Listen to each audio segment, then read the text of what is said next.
fun being on this set already. Ready? I get to say, can you hear us? From 1 to 100. This is a podcast where we talk about building your YouTube community from 1, that's you, to 100, so you can make a living doing what you love. On this show, we talk about how to build a business as a YouTube creator in the passion economy. I'm your host, Heather Ramirez, and this is episode 15 of From 1 to 100. 15? Woo, 15! Yay! Hello, everybody. Welcome. Happy Tuesday. Happy almost midweek. Very excited for today's episode. Just want to make sure that the audio sounds good because we had to change it again. I love this because I'm usually on that side being like, I can hear you. Everything's great. Yeah, because today my guest is here with me in person. I'm so excited to be able to do this because, I mean, it's rare for people to actually be able to come here and be on the camera with me on this end. So let me first introduce you. I know you guys are looking at me. Your audio sounds great, by the way. I can hear you perfectly. Thank you. But so let me give you a little preview of what we're going to be talking about today. Today I'm very excited because as much as I've been on YouTube for 5 years and I'm super excited about the passion economy business model, we always talk about business and how can we build a business from our community that we build on YouTube and all of these things. It might be a little tiny bit loud. Let's turn it down a tad. Okay, cool. It's the business part that I feel like is not talked about enough because you have a whole search engine of tutorials about how to build a community on YouTube and how to build a YouTube channel. But how do we actually build a business, right? And if the whole premise with the passion economy business model is to think about your YouTube channel as a business at the forefront, then what does that mean? Like, how do we approach that? What should we be keeping in mind if we know that eventually this is going to, well, if we, at the forefront, if we were like, okay, this is a business, right? And so I was like, we need to talk to a business lawyer, and this is my friend, Amir Afsar. I gotta start. I love that sound effect. I love it. And I feel honored that it was just hit for me. Yay, awesome. So, Amir, can you tell everyone a little bit about yourself? So my name is Amir Afsar. I am a business and real estate attorney amongst other traits that I possess. But what I'm here today, I'm sure to talk about most, not things like my hobbies of enjoying tacos and playing tennis. It's probably more likely to talk about business. So I am a business and real estate attorney. I think of myself as an entrepreneur first and foremost. And I'm in the business of, or my business as an entrepreneur happens to be the sale of legal services. So wow. I think of myself as sort of like one of the entrepreneurs, out there, one of the entrepreneurs in the group. But at the same time, what I sell is not a widget or a product or an umbrella, whatever. I sell the service or the guidance or the information you need to kind of reach your goals. At least that's what I hope I'm doing with my clients, right? Okay, so for today's conversation, I'm very excited because I have no idea where it's going to go because honestly, like, this is the first time that I've talked to a lawyer regarding my business. I should have probably done it earlier. And so, like, I truly don't know. And if you've been tuning into From 1 to 100, you know that I'm all about this, like, intersection between small business owner and YouTube creator and what does that look like, especially if we're trying to come up with a system of, like, hey, you're brand new, you want to get into this. Well, here's, like, how you do it, right? So, Amir, let's start with, there was a study that said that content creation is the fastest growing type of small business. How do you feel about that? All right, so we got to start by like the lawyer in me has to really start with like being the lawyer, and I got to start by saying like I am a lawyer. I'm not necessarily your lawyer. Right? So that sort of goes for like everybody, like the disclaimer, right? I'm happy to answer any questions, but obviously everyone's situation is unique. Your legal jurisdictions are also unique unless you happen to be like from where we're from or what have you. I'm only licensed in California. That's another interesting wrinkle when it comes to like talking on the world wide web, so to speak. But what do I think about content creation as what? Like the fastest growing business category? Yeah.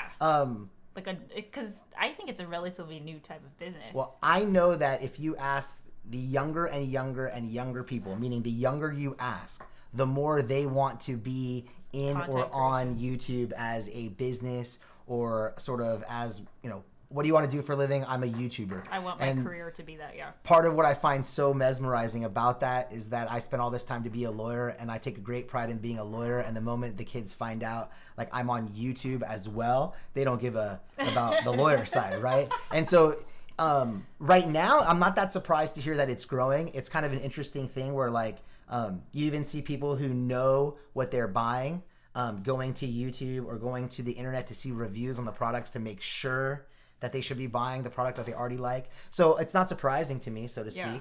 But it is surprising in the sense that I think a lot of people are afraid to make that leap to making it their business or their source of income. Yeah. So here's something that I've been thinking about a lot. When it comes to YouTube, I think most people go into it thinking like, oh, this is going to be a fun side project. Like, I'll make videos for fun. You know, like Tom, I'm gonna make videos about cameras because I love videos about cameras, or because I love cameras, not because this is gonna, you know, I'm gonna quit my job and this is gonna be my full-time thing. But if someone's like, no, I know eventually I want this to be a business, at what point, or what do they do? Well, so it's kind of one of those things. I don't even know what I'm trying to ask. Well, I think I know what you're getting at a little bit. I mean, if you think about other relationships you have in your life, like people say all the time, the moment I stopped looking for like a girlfriend or a boyfriend, then I found the person. And so I sort of believe that the people who think they're going to go onto YouTube and make, I'm going to be, you know, whoever, it's a little harder than they realize. And the people who go in there just thinking, hey, I'm going to post what I'm interested in, or I'm just going to be myself, or what have you, they tend to sort of have a greater potential for longevity because there's not so much production. So sometimes it creeps, the idea that you can make money creeps up on you. Yeah. You know, you're not getting into this, okay, I'm going to get this YouTube channel, I'm going to start making money by episode, 25, whatever. Right. There isn't a true timeline or business plan in that nature. But when you get there, you have to do something about it. And so to me, it's as soon as you think it's a business is when you're selling something, when you're bringing in income. So, okay, for a long time, this might be like too specific, but I was just operating as a sole proprietor. And then when Tom started to get sponsorships, they were like, you need to be an LLC or you need an EIN. Sure. So like, walk us through that. At what point should you be one or the other, or could you? So there's a bunch of things going on when Tom's being told to be an LLC. So first of all, if you don't do anything, if you sell anything and accept money in exchange for that, you're a sole proprietor. That's just what you are. You don't have to do anything. You don't have to do anything. You have to start selling and receiving value for the items that you're selling, right? A lot of hand gestures right there.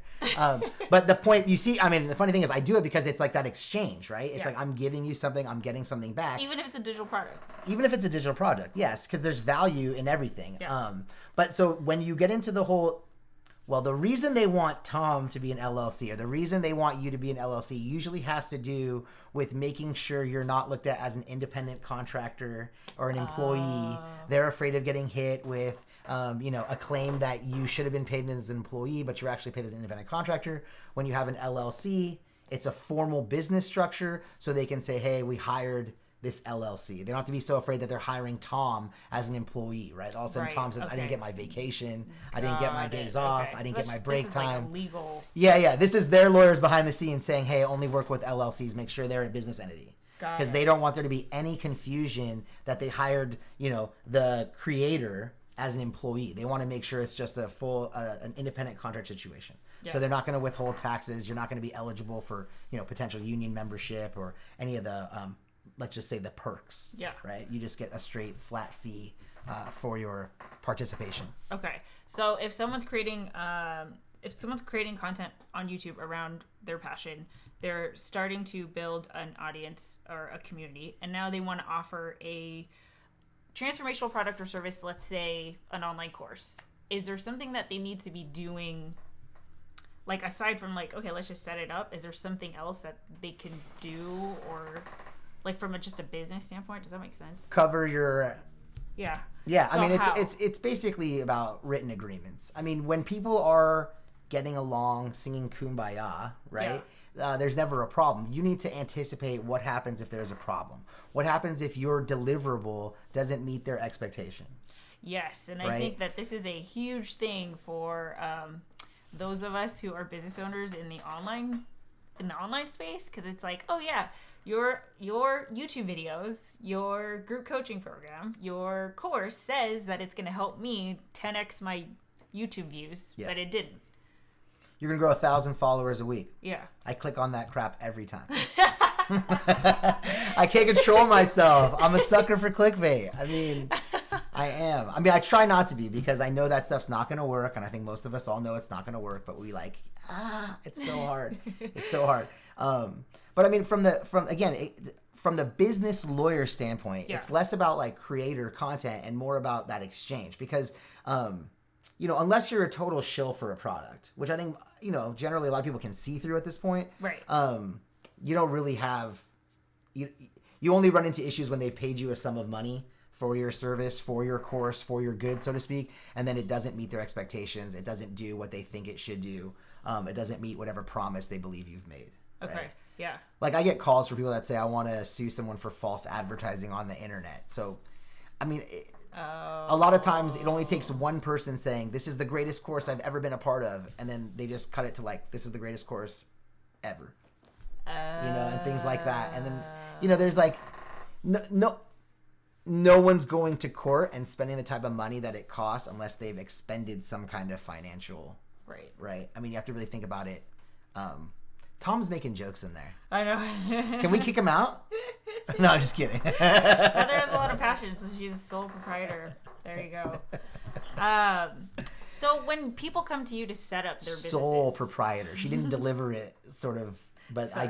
I get it. When people come to you to set up their businesses, what's that process? So I pretty much always want to coach people into either an LLC or a corporation, because there's two general reasons. And I mean, this is getting into kind of, I mean, you're getting like free consult here. Remember, I'm a lawyer. I'm not your lawyer. I have to keep like doing that. Like the little hairs on the back of my neck go up, and it's say the disclaimer, right? But generally speaking, I mean, there's two things you're doing. Number one, there's a tax benefit. Now, I'm definitely not a tax attorney. I don't even file my own taxes, right? I use a professional for that, and I kind of encourage everybody else to do the same thing. Yeah. But there is a tax benefit, which is you're able to spend your expenses out of your money before your tax. So in other words, when you make, let's make the number round, like $10,000, the tax man comes first when you're a sole proprietor. So if he's taking 30%, he's taking 30% of the 10, leaving you as 7, right? Taking 3. So then from that 7, then you're paying your gas, your car payment, your advertising, whatever expenses you have, and what's left over is yours, right? Now, when you have an entity, an LLC or a corporation, right, you're paying all your expenses first. So you take in that same 10,000, but then you're paying your gas, your advertising, all those things we just talked about. You're paying those first, and with what's left over, the tax man comes. And so by doing that, you are definitely saving money. Now, all that stuff makes your accountant happy and bores me to death. Right? Like the bean counter's like, you got 7.5 instead of, just 7, right? And so like, I even do that voice because that's like what I think of as CPAs. I dodged math class, which is code for law school. And so I don't care about that much. I know that that's what you care about. Right. Like I know that's what you care about. I know that's what Tom cares about. I know that's what you guys all care about. Like save more money, pay less taxes, I'm in. Like that's the oldest way to get people to be interested is to say pay less money to the government. Yeah. It's how people sell wills and trusts. It's how people sell corporations. I mean, it's like a whole industry in and of itself is the only thing more American. And this is kind of, I don't know if this is my own saying, but I've been saying it for a long time, so I'm going to kind of claim it. Yeah. But the internet will correct me, I'm sure, if I'm wrong. And I'm okay with that. But I say the only thing more American than paying taxes is avoiding paying taxes, right? It's like that freedom quotient, right? And so, but when you form that LLC, you're definitely going to be able to save money in the taxes. Again, I don't care about any of this. I'm just doing this because I know it makes them all excited. Yeah. What I care about is by having a business entity, you're really separating. Like you see us, we're in 2 separate chairs. Right. We have 2 separate bank accounts, 2 separate everythings. Right. When you have the LLC or the corporation, the same thing happens. You're separating everything. And so why is that important for someone? Well, like, let's just use Heather. You're the person, and me, the human body of me, I'm the LLC that you've now made for your business. Well, like if you own a home or if you own a car or any kind of asset, then that belongs to you. If your business were to fail for any reason, you don't, only what's in this box goes down, right? You see me like leaning out, right? Yeah, I'm totally separate. So it allows you to separate it. So the easiest example is everybody's favorite former president, Trump, right? He was always saying like, I never filed bankruptcy. And everyone's like, well, what about all these bankruptcies? Well, they were all the entities. It was like, you know, I don't know exactly which ones, but it was like Trump Steaks, Trump Water, whatever business entities he came up with. Those ones might have failed, but he himself stayed upright and fine. So he can say that. And a bunch of people don't like this, but I'll tell you right now, this is the system, and it's, you know, you can't complain about the rules of Monopoly when you're playing Monopoly. Right. Now, of course, we can change those rules, don't get me wrong, but there is a great incentive to leave it this way, which is we want people to take risks. We want you to not be afraid to launch your own, you know, channel and to launch your own program and to launch your own rocket into space, right? And so by creating entities, someone like Elon Musk or someone like Jeff Bezos, they don't have to be afraid that like if I do something and blow something up, I mean, I hate to say it like that, but like we're talking about rockets, only what's in that entity will be destroyed. Amazon.com can live on, right? Like Tesla can live on even if SpaceX has like a problem. And like that, by having those compartments, it incentivizes, you know, the brilliance to come out. Yeah. And so I know a lot of people don't like to hear it when you talk about like, well, he just filed it and filed bankruptcy, went off into the sunset.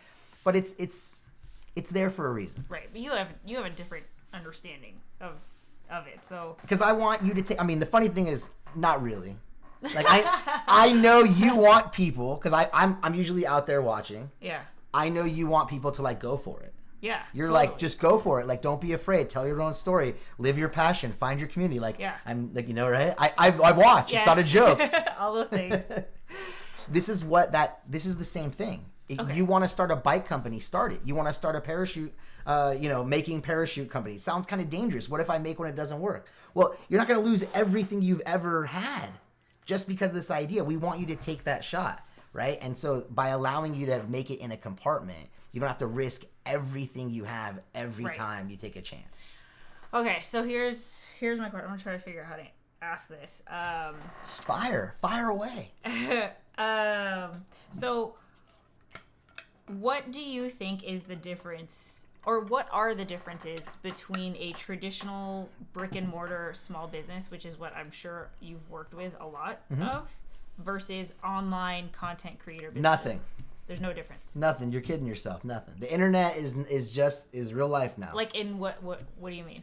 If you make money on the internet and you make money in a brick and mortar store, the government's coming to tax it the same way. And so it's all the same things that would protect your brick and mortar business would generally protect your, online business. Got it. I mean, I don't need to give you sort of, you don't need to go out and get fire insurance for your digital. Right. Right? Yeah. So, I mean, it's a little different, but I mean, as long as you understand there's no physical, which most of the digital people, they not only do they understand that, they realize this is the benefit of my business. Right? Like, I'm not renting space. I think that there is less risk. I just think it's easier than okay, a brick so like, and mortar. I mean, am I allowed to talk about, like, not specifically, but like, they know we're like in your house, right? Yeah. So what would this room be if it wasn't this like sick purple and pink studio looking? This is just an extra bedroom. So it would just have a bed and nobody would sleep in it. Yeah. So in a way, it sounds like you're using it more than you would be. Totally. Oh, this was like, we never went in here. So that's what I'm trying to say. So you're actually taking an asset that you have, an asset that you already are paying for. You're already air conditioning it. You're already paying for the space, and you're trying to turn it into something. Yeah. You are all for that because you're using it to tell your story, build your community, and I'm all for it because that's developing business. Right. And frankly, Uncle Sam's, like, every person that kicks in $20, $100, $500 to you're going to get taxed on that. Uncle Sam's all for it. Yeah. Right? And so I'm all for you just taking a little step to just let Uncle Sam's going to get his. But let's have him take the least that he can be satisfied with. Okay, your content coach is here. May have been answered. I just got here. For brand new business idea, at what point should you seek an LLC and or ACPA? Yes.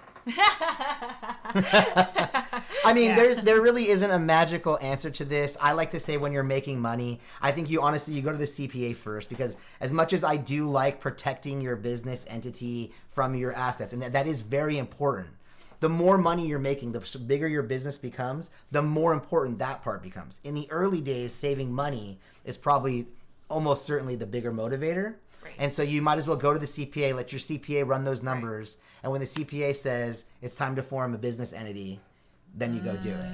And you do it like the day he tells you, because every single, like if you're a real estate agent right now and you formed a corporation for your income a year ago, you just saved, especially if you're like a successful one, you've saved so much money on your taxes. And if all you did is try to form it now, you just missed all that time. Right. So like I mean, I see him say, thank you, huge help. I mean, I don't know if it's really huge help. Go ask your CPA. I mean, that's kind of the answer, right? Yeah. But when you start writing checks to the government for taxes that really upset you, that's a sign. Right? When you're like, what is going on? Right. Seriously? And it doesn't even matter who the president is. It doesn't matter if you're blue or red. Yeah, of course. Like, I remember I used to be like, damn it, Obama. And then literally right after I was like, effing Trump, like nothing really changed. It's not like all of a sudden I'm like, I love these guys. Right. Yeah, I mean, who likes to pay money to anybody else? So let me ask you this. You guys, if you are just tuning in, Amir is a business lawyer and real estate lawyer. And he pays his taxes, by the way, just in case I have But if you have any questions about that, please go ahead and let us know. But the thing that I want to ask you is because we've known each other for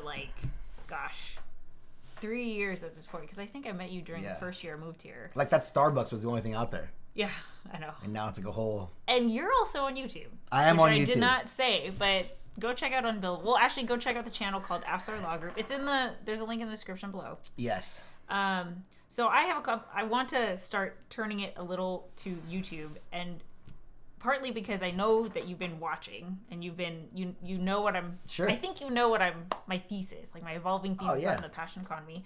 But you're also a YouTube content creator yourself. Sure.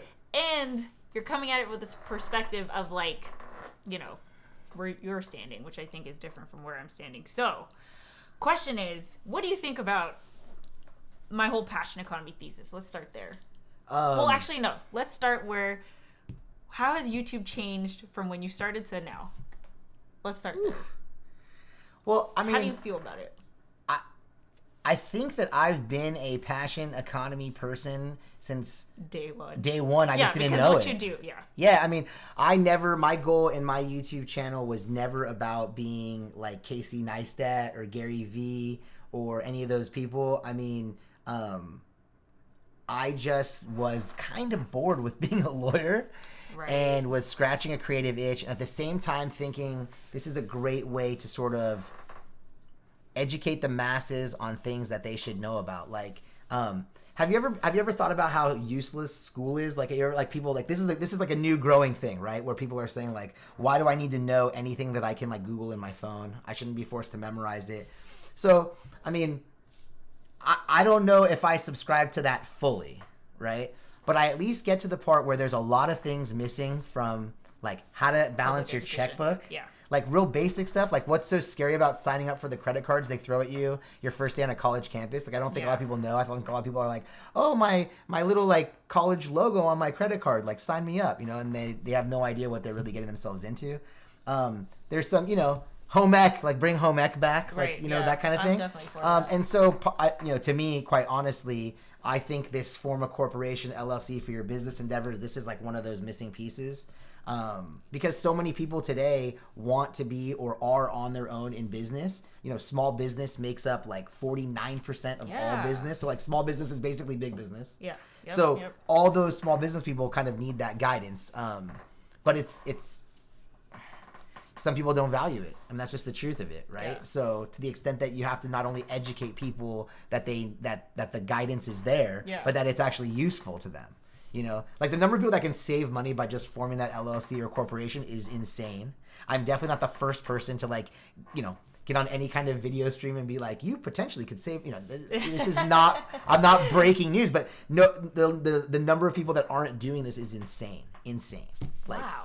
Bothersome to me because I don't like taxes. Like, I don't like taxes. I don't like dumb tickets. Like, tickets to me are a form of taxation, right? So, like, if you're a contractor, you need your license number everywhere. And they don't, I don't think they tell you this. And then all of a sudden, you get busted, and it's like, it's not on your business card. Like, how it's not would on you your know? bid. It's not on the side of your truck. Right. And each one of these is a citation. Like, come on. It's like... Got it. It's like, you know, back when people used to get pulled over, and they'd be like, all right, you got pulled over for speeding, and your windows are tinted, and Right. your tires are bald, and you're like, oh my God, where did I get... I mean, that's what I'm saying. Ugh. Okay, really? I don't think that answered your question at all. No, we'll go back to it. You know, We'll go yeah, back to it. there it is. Sicktastic asked, what's the benefit of having LLC over S Corp and vice versa? I mean, without really getting into sort of knowing more again, like I'm a lawyer, not your lawyer kind of thing, right? But if I was speaking in the broadest of terms, LLCs are members, so every person is like a partner, whereas with a corporation, there are shareholders, so they're literally just investors. So if you want to bring people in that are not involved in the day-to-day but are investing their money, so like you're going to be using their money, a corporation is generally a better structure for that. But if they're partners who are all in this sort of together, but maybe not equally, but we're all in it together, then an LLC could work for that. There's some more wrinkles to it too, as far as taxes and things like that. But I'll leave that to your CPA. And I probably don't know enough about Sicktastic, although I like that name. Yeah, it's cool. I shouldn't say it's cool. It's Sicktastic, right? But yeah, I mean, I think that's kind of for purposes of a live stream like this, that's probably the easiest answer, like the most general response that could apply. So back to the passion comedy. I know that you said that that's kind of what you've been doing. Well, I see it. Yeah, thanks. I mean, I forgot. When I started doing it, I figured like there potentially would be people that would see it and then want to talk to me as a lawyer. I totally underestimated the like worldwideness of the World Wide Web, which sounds so stupid. But it doesn't though. I just didn't think you know. Like I don't think you know until you get it. Then you get a comment from like a random person you've never seen. You're like, oh. I didn't think it is pretty big. I didn't think that like the variety of people that would watch the channel are there. Like everything from people who want to be lawyers to like former lawyers who are now doing other things. Oh, interesting. I just assumed it would be like business people who want to learn more, which is really also not an existent category of people on the internet. It's kind of funny. My channel very much so has a low subscribers, but a decent amount of watch time. Yeah. I mean, I haven't made a video in a while, but like when we were really, into it. Yeah. And so it's very much like an encyclopedia of information. I never really thought of it that way. On a personal note, I think I was about 100 episodes or so into it when I heard Gary Vee mention that like at nothing else, your vlog is this weird time capsule. Yeah. And that's totally true. I would do anything to be able to go back and record law school because I was that person in law school saying like, forget these job interviews. I want to open my own office. So like my friends would attest or whatever, would respond to that. Like they remember me being that guy. And so, when I went on my own, there was a lot of like, are you sure you know what you're doing? You haven't been an attorney very long. When I started doing the vlog and posting things on Instagram, same kind of response, right? Like, are you sure this is the right idea? Now, a lot of those same people who were kind of questioning it are asking me like, how can I do it? Or just... always how it happens. Or they just copy my stuff. So how do you feel about business owners, businesses in general, having an online presence? I mean, how could you not? Yeah. Thank you. It's the year 2000. Thank you. Thank you. I mean, right? It's like, this is like a Conan O'Brien. Like, remember that? In the year 2000, right? So, like, 20 years ago, you needed a website, in my opinion. I mean, when I opened my law firm, aside from the kind of things you'd expect a lawyer to spend money on, things like, I mean, believe it or not, it's like letterhead, library access, things like that, right? Aside from that, one of the very first things I did was I hired a company called Point 7 West. No, not just a website. I did a full branding video before I even had a brand because I thought it was going to be so important to have like live video on my website. So I had a web guy who's a friend of mine, still my same web guy, Randy. He's the man. Check him out, Operation Web, if you're looking for a good guy. Plug. No, but Randy's a great guy. He's a friend of mine too. He's been doing my website from day one, and he was one of the people that said, hey, video's on the front edge. If you want to be on the front edge, go to video. I like this guy. Point 7 West is a local company. That's why I say their name a couple times too. Great people making great videos. I mean, my budget was like nothing because I had no, I was in nothing business at the time. But I think honestly, we sort of made a pact. And this is something good for anybody to learn, right? You bet on yourself while you bet on other people. I told the guys at Point 7 West, not if you make the video, even though I know I don't have the money, like I don't have your budget request, but if you make this video for me, I promise you I'll come back in 5 years and I'll be like a built law firm because of your video. Wow. And I will pay you full price. Like instead of coming back and asking for like, it's my second video, this is the discount, right? I'm taking the discount now and you have my word I will come back. And even though by then I could have just had my videographer, you know, and I had made some stuff like that on my own, I went back, hired Point 7 West. I'm sure they think they gave me some good deal. As far as I know, I paid full boat. But my point's just to say, right, I went right back. That loyalty was there. And so I'm a believer in all things business of like betting on yourself in that fashion. Some of my most successful client relationships are times where I've told people, I know you can't afford this. Just pay me whatever you think it's worth. And totally crazy. Don't advise it that you do that with everything. But, you know, when you're able to,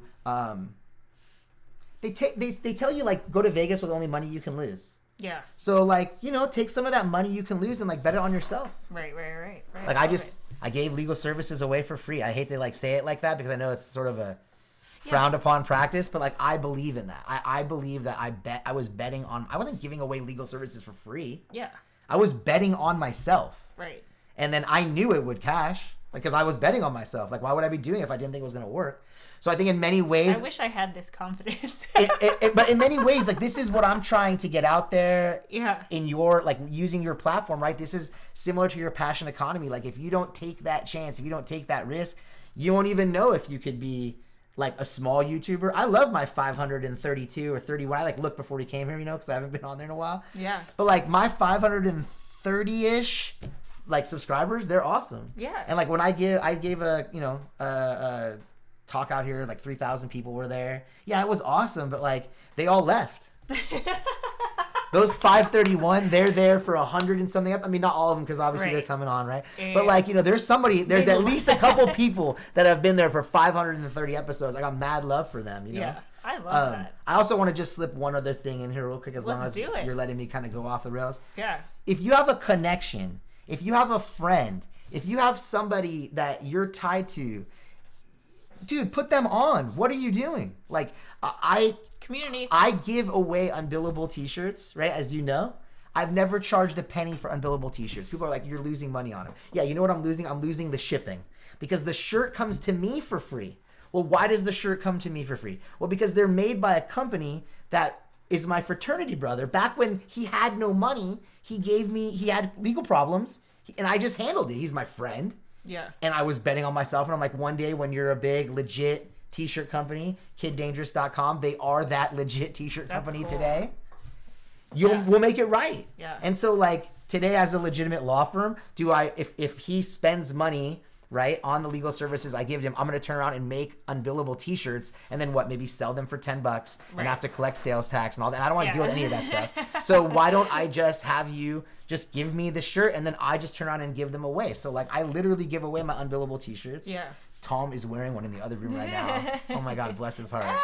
All right. But I mean, I do think that's part of that community, and that's where that can go. Like if you can just have a little faith and like ride a little bit thin in the beginning, especially, like you can just keep putting it back in and then these things will fall into place. I mean, I love that because that's my whole thing. I feel like every community member has something to contribute regardless of where you are in your journey. And if like, especially if we all know and believe that we are going to get there, then why not do this as a team and help each other out, you know? Your content coach is asking, realizing I'm asking an attorney respectfully, is an LLC easy enough to do on your own? I mean, come on. What? Get out of here, you. No, I'm kidding, of course. All right. This is one of those things. We did it on our own. This is one of those things. If you are going to actually read instructions, if you are going to actually read them, like not like, 2 beers in and with the TV on, it's not going to work. If you're going to actually read instructions, follow up, write the checks, mail them where they belong, meet deadlines. So yes, totally. Of course you can do it on your own. But if you're not going to do what I just told you, if you're not going to read, right? And these, like, it's funny because you and Tom, not surprised at all that you guys, I'm sure had plenty of time to read and follow the instructions, right? So can you do it on your own? I would say yes. Can you use an online service to help you out at a rate way cheaper than a lawyer? Absolutely. But let me tell you a secret. they're going to send you a packet, generally speaking, of information where you need to read instructions, write additional checks. It's not an all-in fee what you pay online. That's just the service to help guide you through the process. You're still going to have to mail checks to the state, things like that. So a lot of people think like, you know, whatever website.com charges only $20, $19.99 for a... To start no, that's not... They're going to mail you the paperwork. So in a weird way, you don't realize you're filling out the paperwork yourself. As you go through the website, type in your name. Their little AI system is putting it into the right spots. So don't get me wrong. I'm not trying to knock their hustle either. If you're willing to do the work, of course you can do it yourself. It is also the foundation upon which everything will be built. So make sure you do it right. Oh, and one other thing. If you do it yourself and you screw it up, generally when you take it back to a lawyer, it costs more money to fix it because you have to unwind the mistake and then rebuild it correctly. So... I know I'm sounding like you need me. You don't need me. You just need to be willing to like assess whether, did you do homework in school? Did you? Because if you did your homework and you actually did it, you did the reading and answered the questions, all right, fine.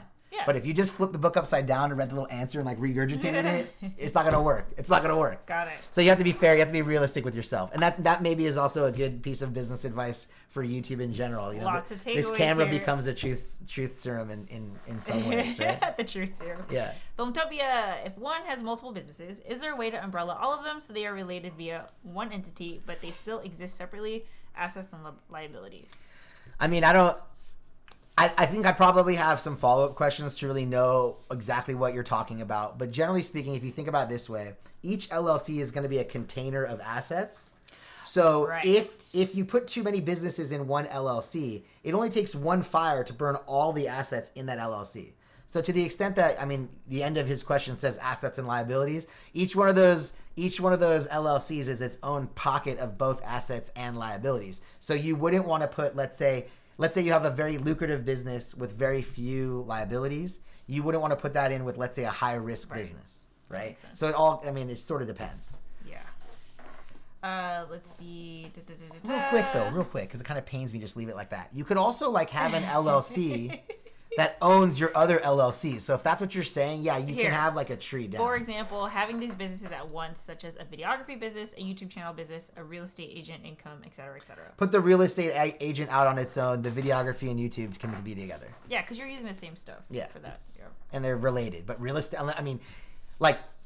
my law firm, Afsar Law Group, it is its own, it's a professional corporation. Now, the information and stuff that I do through YouTube is all part of Afsar Law Group, and same as Instagram, because it's all about the law group.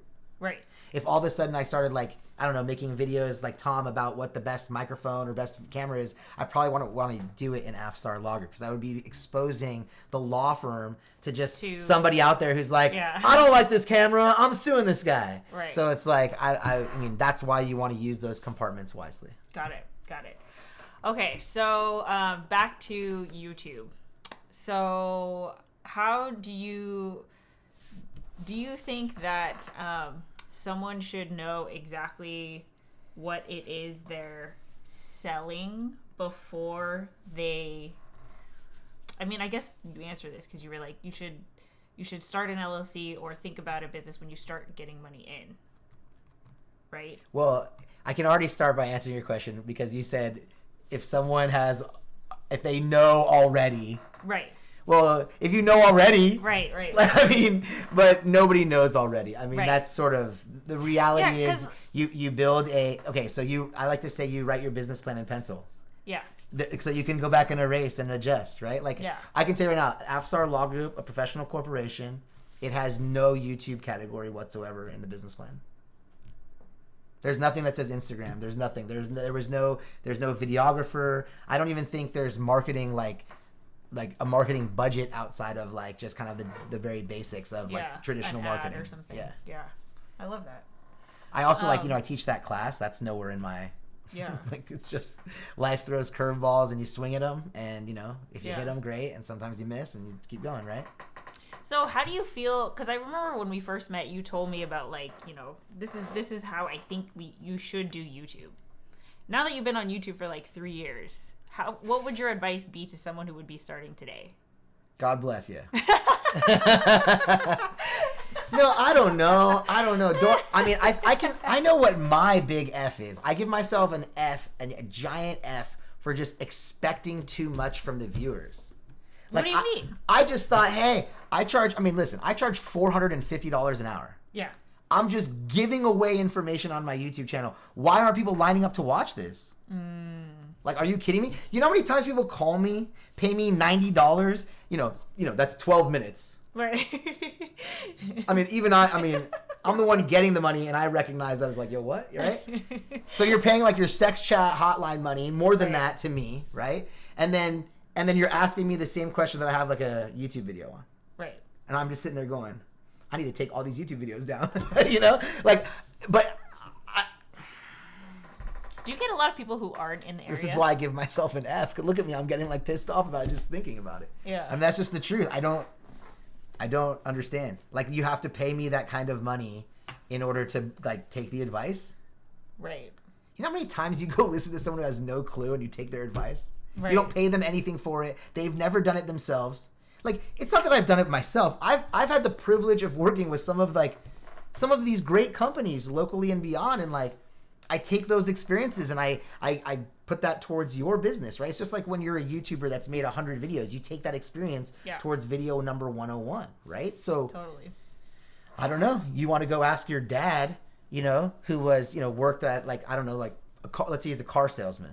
So you want to ask your dad who's a car salesman, how to run a drywall business, how to get a contractor's license. If it's okay, what big deal is it if I put 20% of the company in my 6-month-old name, right? He doesn't know, right? But then I think it should be fine. And then you just go do it, and it's like, all right. Or the number of times people call me with a legitimate problem, and I mean, I understand legal services are expensive, but it's like they'd rather just keep their money and roll the dice, and I'm like, you're gonna lose that money. Like you're not gonna be able to win like this, right?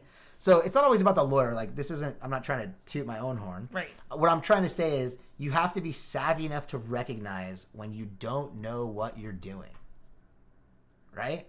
Like, so going back to the YouTube question, I did not know that people are generally on YouTube looking for entertainment. Yeah. And I think my videographer made a video making fun of me with the walk it like I talk it. That little, I don't know if you've seen it, but it's just on my Instagram clip where we were walking around and I was talking as I was walking, and I didn't know if he was filming or not. And so I said to him, hey, let's just walk it, talk it. And which was my way of saying, like, I'm going to talk as we walk. Like, don't wait for us to get to some destination to film. Let's just film as we're going. Yeah. And he took that little, I'm just going to walk it, talk it, and put it to the walk it like I talk it, like song. And there's me like, going walk it, like he made this little gag reel. And I was unwilling to post it. I was unwilling to post it. I was like, we're not posting this. I thought it was funny. I showed it to my friends, but I was not posting it. Then in another episode, I was, I try to make the outros at least somewhat entertaining, right? Yeah. And so I was on like a swing, like at a park. It's been many years since I've kind of jumped off one. So I got a little more air than I was expecting. And so I land and kind of stumble forward, but I barely right myself. And I have that look of just sheer horror, like I thought I was going to fall. And same thing, Luis edited it and dropped, the sunglasses and the gold chain around me and put like the, 6 million ways to die, choose one or whatever, right? And I thought it was funny, same thing, I wasn't going to post it. So then, we had these little gags going, and then I think one day we like started talking about making like a music video. I had closed I teach a class, and I'd closed it by changing the words to Tom Ford by Jay-Z to be about Afsar, right? So Tom Ford, Afsar. And it was all about how great I am as an attorney, how you can, instead of how great Tom Ford is or whatever, right? We then took that and then took the Chris Brown song. I mean, that's the intro, right? He's like, oh, if you could do that, we could do this. We took the Chris Brown, Look at Me Now, I'm Getting Paper song, and then we filmed me in my law office with like paper. Like not money paper, like copy paper. Yeah. And then we tagged the copy paper company in the post. They didn't care. I'm sure they were like, "What is this gook doing?" But that sort of, I was willing to post that one because I thought it was funny. I think I made like a little snow angel in copy paper. Yeah. And I just thought it was, I thought it was kind of a fun play on words. I started to recognize that like that little bit of entertainment value was Goes getting a long way. way more interest than like my hard fact episodes. Yeah. Hi, I'm a lawyer. Here's like step 1, 2, and 3. Yeah, so then we started just letting the episodes be a little bit more by the fly, like a little bit just off the cuff. Like if a ambulance went by, like you got my actual actual reaction. And you know, like my only reel is a guy doing a burnout outside my office, and you know, it's there's nothing to it, right? But I started just getting a little looser with the content. I started like not having to be so stiff. That was part of my goal for the YouTube channel, was to kind of tear down that formality wall for lawyers. Like, you know, we live in a place, for example, it's like 115 degrees. I got to put on a suit jacket to prove I'm smart. Yeah. It doesn't prove I'm smart. It proves I'm a freaking idiot. Like a conformist, willing to do whatever it takes to conform, right? I mean, just stuff like that I just think are not necessary. Like, you know, why can't your attorney wear Air Force Ones? Like, why can't? I mean, you should. Why can't I wear Air Force Ones? Like, I just want to know. I'm just waiting to find out. Like, in jeans too. Like, you know, why? And that's what you were So showing many on your of the YouTube lawyers channel. just hide who they are. They're actually legitimately cool people, some of them. They're like, you know, and so show that side of you. They're into cool things. Like there's a local attorney whose father helped design the SR-71 Blackbird. He's super into airplanes. He has access to like warplanes that you would not believe. Nobody knows. Doesn't talk about it at all. There's another guy who, you know, is very into old classic cars. His parents were into old classic cars, so he's got sort of a generational type collection, if you will. He doesn't tell anybody. So I'm like the opposite of that. I'm like, here are the things that I'm into. Right. You know, and I want people to, like, for example, I definitely put out there that like I graduated from USC, right? Go Trojans, fight on. That doesn't mean if you went to the University of Oregon that I will not be your attorney. Right. In fact, what people don't realize is it gives you some reason to like connect actually. Right. Mm-hmm. Like I love college football, you love college football. Yeah. Or like I yell, I hate the Ducks, and you yell, I hate the Trojans, and we both kind of laugh. Right. There's a kinship there. YouTube is similarly like, you know, it's kind of like you and I have like an instant kinship. We've both sat in front of these cameras. Yeah, we know what it's Like like. tear down your walls, let everybody see. Yeah. You know, wait for the judgment. Right. You know, and so it's like, I mean, as a male, I don't kind of get the same level of stuff, but I mean, I've had someone ask me like, "Oh, do you wear a polo shirt to work every day?" You're in the comments on YouTube, bro. What are you talking about? Leave me alone. Like, what does that do with anything? I would love to see an Amir response to comments. Honestly, you know what though? I keep it. You don't get that response. What you get is, thanks for watching. I hope you watch another one. Subscribe to see what I wear on the next episode. Oh, right? I love it. Yeah, I mean, I'm not here to like change. I mean, I know a lot of people don't like lawyers. You've heard me say this. Why do people hate lawyers but then want them to marry their daughters? This makes no sense. Everybody hates lawyers, but like if you have a daughter and she brings home like law school or like, you know, gonna be a lawyer, you're like, oh, your face. Because I've lived that. It's the truth. Yeah. It's the truth. All lawyers are jerks until they want to marry your daughter. When you started your YouTube channel, were you hesitant at all to, because you knew you were going to start it for your law firm? Yes.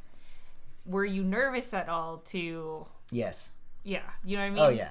So like I feel like what you've been doing is breaking down the, you know, we're more than just the suit and tie. But when you first came on, you were like, no, we got to portray this like professionalism and this, you know. Yeah, well, in the beginning, I just kind of wanted to like follow my day around a little bit. Yeah. You know, in like a pre-COVID world, I was going to like different offices, mediations, real estate offices. I was like, day in the life. I was kind of filming on the fly, like with the Vlogging. GoPro like stuck to the windshield.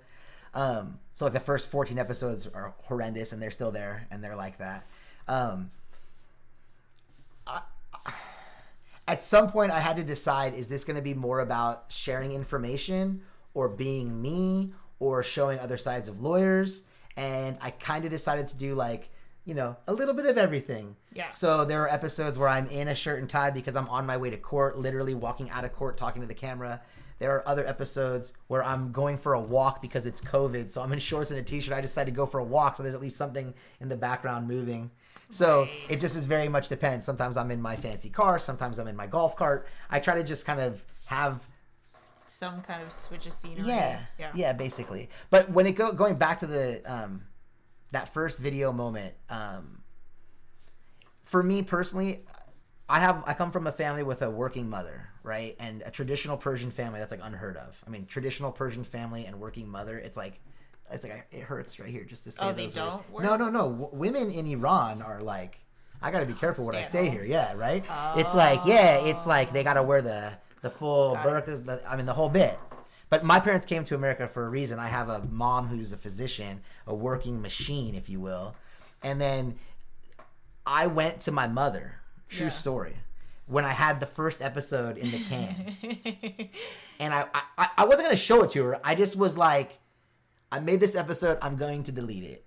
Right? Like, I made this, it's totally worthy of being posted. I'm absolutely 100% going to delete it because I'm scared of I don't know what anymore, but at the time I was very scared. Like, it's been a long time, so I don't really remember. And so I went to my... So you didn't want to post it? No, I was 100% not posting. I actually went to my mom to tell her how, without... I was way too embarrassed to say, like, I'm scared to post a video on YouTube. Like, I thought that was so stupid. So instead I approached my mom with, like, how do you shift? How do you do things that are outside of your, like, lane? And not be afraid. Oh, I love this. And my mom, like, I love her. My mom literally said to me, your father and I left every person that we knew to come to America. We didn't know anybody when we got here. What the hell are you talking about? Yeah. You can do anything you want. Like, that's what America is. Like, what's going to happen? What's going to happen? What's the worst like, what? I didn't tell her it's a YouTube video. Right. She had no idea what she was commenting on. But she's literally telling me, like, you... born in America are coming to me afraid? Afraid of what? Like, there was a time where me and your father each knew one person in this entire nation, and it was each of us. So that meant if your dad went to the grocery store, I knew nobody. Everybody I knew just left, you know? So like she's telling me stories how they used to go everywhere together because it was like, you're the only person I know, I gotta stick with you. That's crazy. And I went home and I posted it. I was like, what am I doing? Like... I mean, even right now, I look back and think, like, I can't even remember what I was afraid of. I was afraid of, like, judgment. You know, I was afraid that my baby bird law firm would somehow catch fire. Right. No, I get it. I can see And I that. don't know how that would have happened, but that's what I was afraid of. I mean, I was afraid that somehow it would all burn down. Yeah, and it didn't. No, not at all. If not anything, at all. If anything, it's reminded me that being a lawyer is just one of 50 freaking titles that I have. I'm a dad. I teach a class. I'm a YouTuber. It is amazingly humbling. I love this. I was at a Get Air, the trampoline park for my kids. Never forget this kid. His name is Jet. Never forget him. He came up to me like I was Casey Neistat. He was 10 years old. I'm like, why are you even watching? Unbelievable. The best part, though, was my entire family was there. So this kid came up to me. Made you feel real freaked out. Told me to stay right here. I'm going to get my friends. I know exactly who you are. And I'm like, you know what? And he came back with like 4 kids, and all of them were like, it is him. Oh, crazy. It's the guy from YouTube. And I'm like, tell your parents to hire my law firm. What are we doing right now? Go tell your So, I mean, not only did I have this amazing experience, but I caught the moment of, my family just laughing uncontrollably. I love it. Because, like, some 10-year-old thinks I'm huge. I love that. I've been waiting in the sandwich shop and had people tell me, like, hey, I use this other lawyer in town, but he doesn't call me back very fast. And I swear to God, next time, I'm calling you. And I'm like, hey, guy, what's your name? Like, crazy. We've talked about this too. Like, people on YouTube, they feel like they know you a little bit too. Oh yeah, because so they're sort of in like they're on their 3rd conversation with me, and I've like never talked to them before. Yeah, you have no idea who they are. So that's just that's good too. Okay, so we're at the top of the hour here. Thanks to everyone who is tuned in. Let's see. I'm gonna wrap it up with this. I'm trying to figure out like how to ask this, but because when we first met, I had like a perception of YouTube, but now after discovering like the whole like passion economy, you don't need the silver play button. That would be cool, but like you can. To me, the more approachable end goal is like, hey, you can actually you can make a living doing what you love. You can make content about what you are passionate about, and you can actually turn that into business because all these tools that allow us to do that. So I don't know. What are your like wrapping up thoughts about that? How about this? You could take a bedroom you don't use and turn it into a studio and just actually use it. There you go. How about if you just never make a dime, but you just use what you have in a way that makes yourself happy? Like just the simplistic nature. So why did you start a YouTube channel? Because I thought I was going to be Casey Neistat or Gary Vee. I mean, I thought it was going to be Gary Vee, not Casey. I mean, Casey's videos are amazing. Yeah. The video quality is incredible. The arc and the arc within. I mean, if you don't know what I'm talking about, like, you know, your videos need an arc, right? Like, they need to know, like, Heather's got a great arc. She wants to do this whole passion economy, build it, help you all build it. Then each episode has its arc within the arc, right?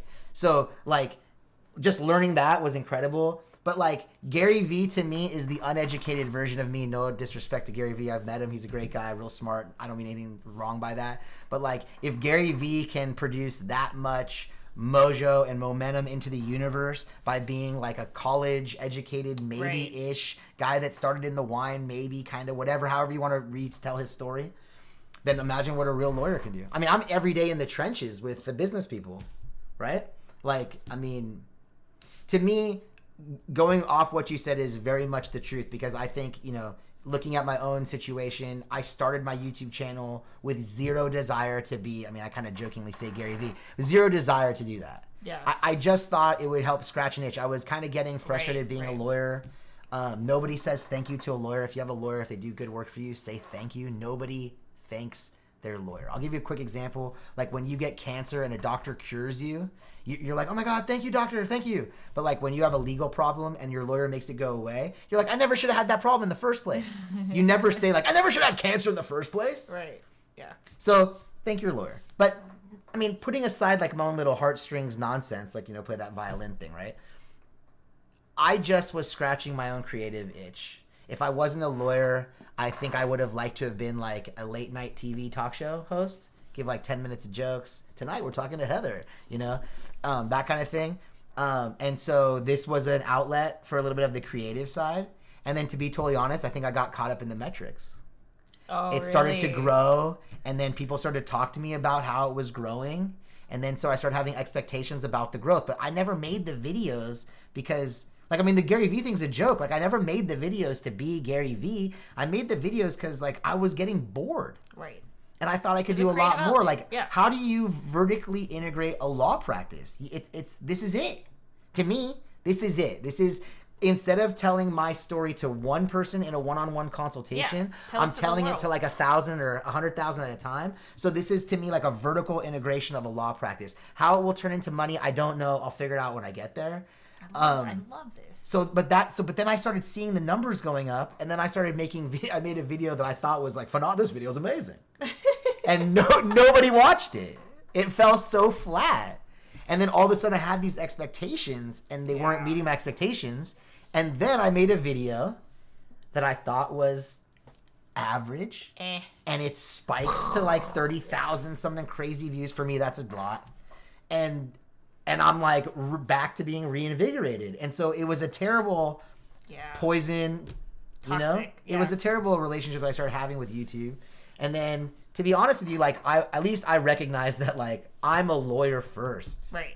Like, I have a great, like, knock on that wood, I have a successful, I'm very happy business, right? YouTube is augmenting off of my law practice. I'm not a YouTuber who one day hopes to be a lawyer. Right. I'm a lawyer who happens to have this YouTube.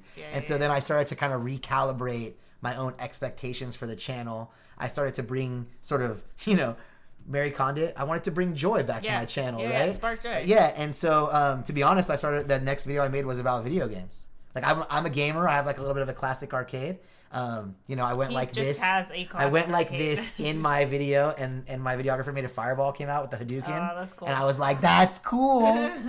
Like, the high school kid inside me was like, that is so cool. And it reminded me that I'm not making these videos for 1,000 views. I'm not making these videos for 1 million subscribers. I'm making them, like, I hate to say it because at the time there was no such thing, but for my little community of people.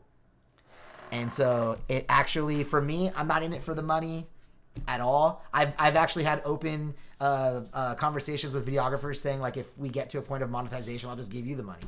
Like, I'm not even trying to, like, that's not a goal of mine. Yeah. It's probably not on the horizon anyways. Yeah. I mean, it's not it's not in the fold. Like I'm worried about this. Right. But I've never launched I've never sold anything. I've never sold a startup product. I've never sold advice. I've never sold even my shirts. Like it's just YouTube has been a place for me to kind of share my own love for the legal system, my own belief that if we know the rules of the game, we can all play it better.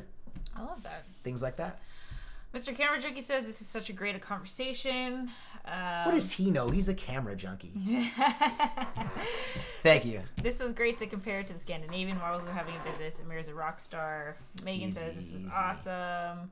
Wait, speaking of Rockstar, yeah. Did people see Tom's drumming? I mean, I know it's two different like following groups, but I mean that was pretty cool. On that quick side note, that was like way cool. It was. I can't play an instrument, so that gets me going. I am still over the moon because I mean your little heart things going off all over you. Because like I love the drummer. Because when I met Tom, he was so shy about it, and I was like, "You play the drums?" And he was like, "Yeah." I was like, "Why don't you play the drums?" He was like, "Yeah." And then, like now he's playing on YouTube. The YouTube thing has brought both of you. Kind of the collective shell is gone. Yeah, exactly. Gary V is my spirit animal. Gary V is my spirit animal. I like that. Great stream. A lot of valuable information here. Thank you, Heather. Awesome. Loving this combo. Great. Okay, Amir, where can people find you? Where can people find me? They can find me at the corner. No, I'm kidding. See, the old days, right? I'm at the corner of Fred Waring and Monterey Street in Palm Desert. No, Afsar Law Group, AFSAR, Af like Afro, Sar like sorry, Afsar Law Group on Instagram and, of course, on YouTube.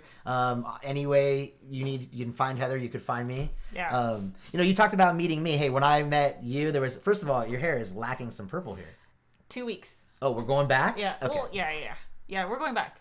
I can't decide on. We're bringing purple back. Well, so here's my situation.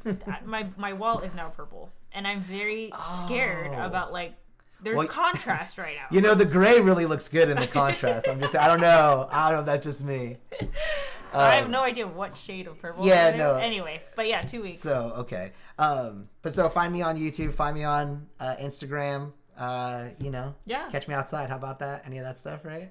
Thank you. No problem. And no, honestly, here. the key thing, I'm happy to be here, but the key thing to all of this is just not letting yourself get frustrated. And when you get frustrated, just like, it's okay.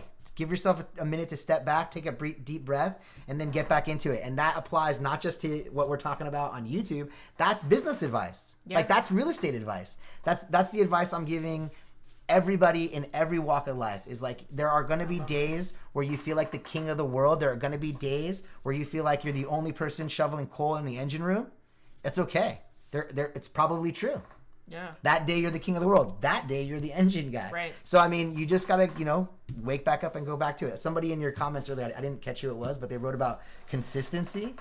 And like the funny thing is, I think a lot of, I mentioned earlier, my mom's an OBGYN. I've heard my mom say that like pregnancy gets you ready for having the baby, right? Like all those times you wake up in the middle of the night, it's because when the baby's born, you're gonna wake up in the middle of the night, right? So it's like preparing you, right? All the discomfort and annoyances, right? You're just getting ready, right? So in many ways, I kind of think that like business and YouTube, they're similar. The things that you expect aren't necessarily what's going to happen. But the consistency, learning from the experiences, these are applicable both in a YouTube channel development as well as in a business development. The very first contract I reviewed, the very first notes I gave to a client, 14 years ago are very different than today. I've learned, I've changed, I've evolved. My very first YouTube vlog, what its title was, what its meta tags or whatever, what that stuff was horrible. What goes on today is much different. So that experience is something that is definitely beneficial. Now the point is, can you take your experiences in what you do and help other people with them? You take your experiences with YouTube and being, not just Tom, but all the other people you've worked with on YouTube, and then you take those experiences and you take, like, for example, your Canva tutorials, and then you apply them outwardly to your audience. Yeah. Right? So I do the same thing. I'm used to doing it on a one-on-one attorney-client. Right? So like I said, I'm not your lawyer, but I am a lawyer. And so this is my way of kind of trying to do it in a broader spectrum. I like that. Outwardly. Yeah. Doing it outwardly. If there was no money, what would you be doing? Do that. There you go. Oh, that's perfect. That's a perfect way to end. Wow, knowledge bomb dropped. There you go. All right, guys. Well, Amir, thank you so much. Thank you. I'm so thankful that you got to actually be here in person. Dude, this is awesome. I had to come in. I had to see Ben. Yeah.